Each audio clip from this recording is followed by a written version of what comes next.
energy meant to being here? And then Yeah. is he still on track maybe to get back at the end of the year? It's hard to say. I know this. It's good having him back. I mean, he's you do forget about just kind of what he brings, his energy, until you see him back out there. So it was good to just have him around, and he's all energy, man. And I know rehab's going well. He's doing good. So it's good to see him. Continue his rehab here? Will he be here going forward? Yeah, he's been back and forth. So we know where he's at, and he's rehabbing, and then he comes back periodically. So he'll be here for a little bit, then he'll go back out. So it's good. A little bit more on the current injury front. No Frank at practice this week with the calf injury. How is that looking for Monday night? Yeah, hard to say. Just because here's the good news: we got really 3 days. Is how because it's a night game on Monday. We've got all of today, all of tomorrow, and we've got most of Monday.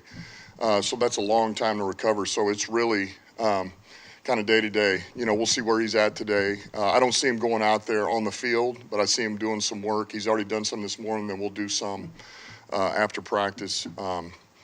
And then just, see where it goes. So this is nothing is set in stone one way or another. You obviously have a really reliable insurance option in Graham, who's shown adequacy at 3 different spots since you've had him back.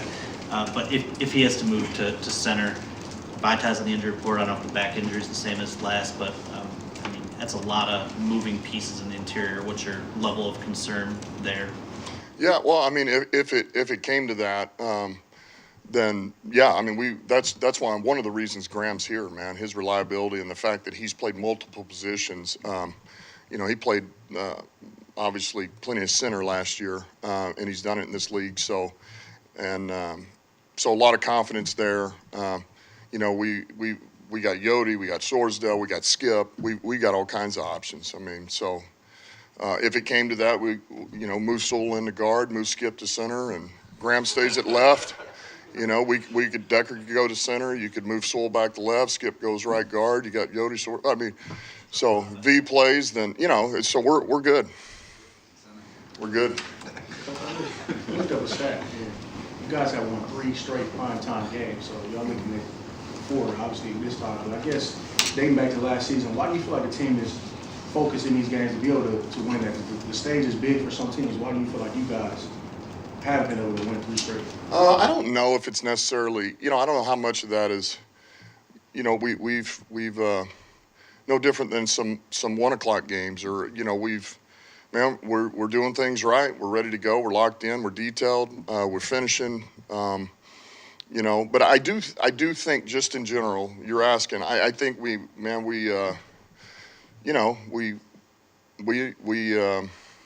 look forward to it, You look forward to every game, but I think it's something that doesn't cause us pause or pressure, or I think it's more, we embrace those moments, I think we've been that way, this roster and these players and coaches. I think we really enjoy that, fortunate to be able to do it, and so I think it's something we look forward to.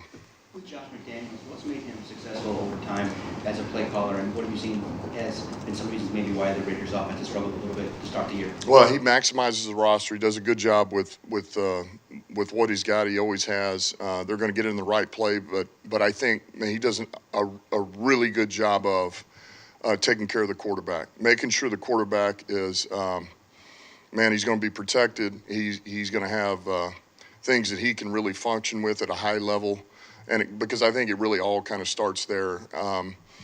And I think there's things he does that still creates problems because you don't see him all the time. There is still enough, doing some of the things he was doing 8 years ago. There's still plenty of that in there. And it's, you don't see a lot of 2-back anymore in this league. We're one of the few teams that still does some of it. Certainly they are. And so it creates issues, believe it or not, just fitting the gaps, things of that nature.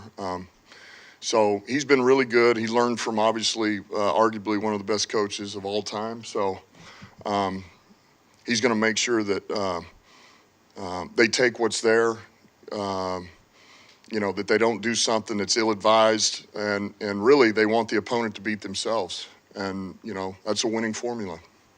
We've talked about Josh Reynolds a handful of times over the last 6 or 7 weeks.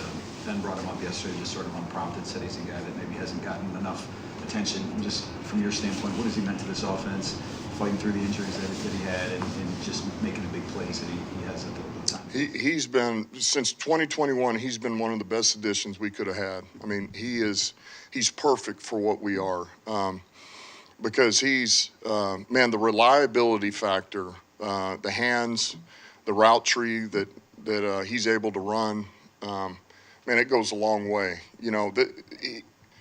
I laugh every Wednesday because we go and there'll be things where we ask him, he goes from X to Z, back to this formation changes, could be F. And then here's who you got to block in the run game. I know we said it was support. This time it's got to be corner. All right, this time we need you to come back and block this wheel line back. He does all these things. So he does all the dirty work. He's been an explosive receiver for us, and he is very reliable. So he's a guy, you're calling plays like Ben or you're myself. There's a huge comfort level in having that guy because he's been a clutch receiver for us. And he's kind of an unsung hero for us, because he does so many different jobs. And that's what I said, it's a blessing and a curse when you're Reynolds, man, because you can handle a lot. We throw a lot at him. And, Wednesday's always a big package for him to have to mentally okay, you're here on this set, you're here on.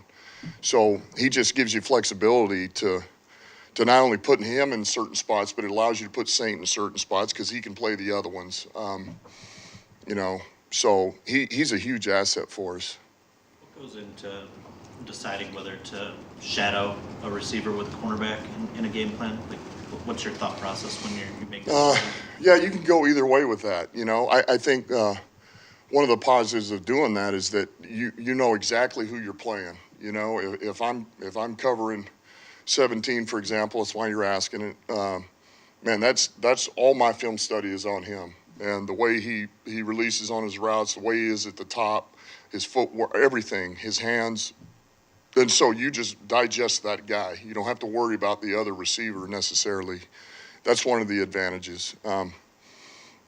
Disadvantages that, if sometimes you get caught in single high or man, and the play gets long, that's where it's fine. It's no different than anything else. The rush has got to get there then when you're playing these real good receivers that you want to shadow. So I think there's things that are positive and negative about it. How does your cornerbacks play into that too? You guys have kept those guys on the sides for the most part. Mosley came back, maybe can't switch sides, but is there a comfortability, I guess, with where those two are playing, Jerry? Well, yeah, and I tell you what, man, both of those guys have had an unbelievable week. And these last 2 days have been outstanding. They've been outstanding. I was so fired up on Thursday, today's Saturday, okay? And then yesterday, I just thought it was great, man. Our third down work and watching those guys out there competing, it was watching the back end. It was awesome. So, and we've had a good week of practice. We really have. Coach, how do you feel about the 8 drafted rookies and their development thus far this season? Look, I think they're all improving. They're all getting better, which is all you can ask for out of rookies. Just get a little bit better every week. So that's what I would say is I see development, I see growth, and that's good. Now, it's not good enough. We need more. That's what you say, We need more every week. Just keep coming. But we're not down on any of those guys. We're excited with the growth and the production they're able to bring us. And every week they just get a little bit better and better. And, here we go, man. By the end of the year, they're basically vets. They're not rookies anymore because they played enough reps to where, okay, they've seen enough. So I'm glad we got them. Just a trade deadline thing, just since the calendar, it's Tuesday and you play Monday. I don't know, do you and Brad have to have meetings tomorrow or like before the game, just hash out anything that might? Yeah, there'll be some things that could come up. Now Brad's been grinding. I mean, he hasn't stopped on that, so that'll continue. That'll go all the way up to game time beyond. But that won't affect me or us or anything we do. I mean, we're business as usual. It doesn't impact your day of game schedule or anything? No, not like that. It won't. Has that Brad brought you? Maybe.